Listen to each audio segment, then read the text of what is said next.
Peristiwa ini terjadi saat aku dan seluruh keluargaku pindah rumah. Rumah yang kami tempati itu terletak jauh dari keramaian, tepatnya di sebuah perkampungan yang sepi. Tepat di sebelah kiri dan kanan rumah itu terdapat sebuah kebun kecil yang ditumbuhi pepohonan yang cukup lebat. Terus terang kondisi rumah itu sangat jauh berbeda dengan rumah kami sebelumnya. Tapi karena sesuatu hal, kami terpaksa harus pindah ke sana. Di rumah itu, kamarku sendiri cukup besar. Di dalamnya ada telepon pribadi serta tempat tidur baru. Letak kamarku sendiri bersebelahan dengan rumpun pohon bambu besar yang tumbuh di luar. Bila dilihat dari jauh, pohon itu seolah menanungi bagian kamarku dengan ranting dan daunnya yang lebat. Di kamar itu aku tidur sendirian. Sebenarnya aku merasa cukup beruntung dengan adanya telepon pribadi di dalam kamarku. Karena dengan begitu aku bisa bebas menelepon maupun menerima telepon dari pacarku yang ada di kota. Memang hampir setiap malam kami saling menelepon. Kami selalu memanfaatkan waktu tengah malam untuk menghemat pulsa. Demikian juga halnya dengan saat itu. Jam di dinding telah menunjukkan pada angka 1. Aku dan pacarku masih asyik ngobrol lewat telepon. Tapi tidak seperti biasanya, saat itu hatiku merasa gelisah sekali.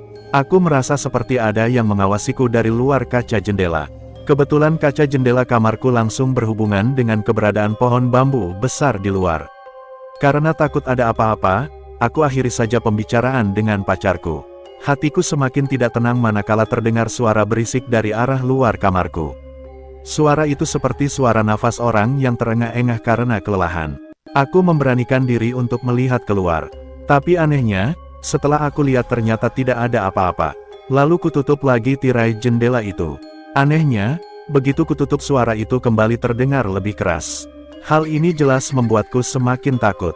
Dalam ketakutan itu, aku berusaha untuk membaca-baca doa. Berbagai macam doa aku baca saat itu hingga aku kelelahan dan akhirnya tanpa sadar tertidur. Saat hari menjelang subuh, tiba-tiba aku terbangun. Di telingaku sayup-sayup terdengar suara wanita yang sedang menangis pilu. Semula aku tidak terlalu memperhatikannya karena aku mengira itu suara orang yang sedang mengaji di masjid. Namun aku baru ingat bahwa tempat tinggalku jauh dari masjid, padahal suara itu terdengar sangat dekat seperti di sebelah rumah. Bahkan lama-kelamaan juga terdengar semakin keras. Paginya, aku ceritakan hal itu pada keluargaku. Karena itulah kemudian pada malam harinya aku tidur ditemani kakak laki-lakiku. Dan begitu malam telah larut, suara itu pun mulai terdengar lagi. Karena penasaran, aku, kakak serta adikku keluar untuk melihat suara apa yang terdengar dari dalam kamarku itu. Ternyata di luar rumah, kami tidak menemukan apa-apa. Yang ada hanya rimbunan pohon bambu yang terlihat sangat menyeramkan.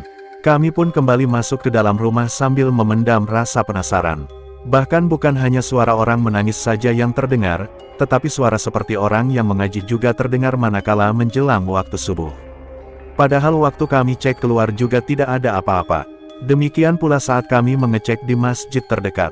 Pada saat itu kami tidak menemukan ada orang yang sedang mengaji di sana. Rasa penasaran terus menyelimuti hati kami, karena suara itu seringkali muncul meski tidak setiap hari. Kami masih bingung suara apa yang kami dengar itu.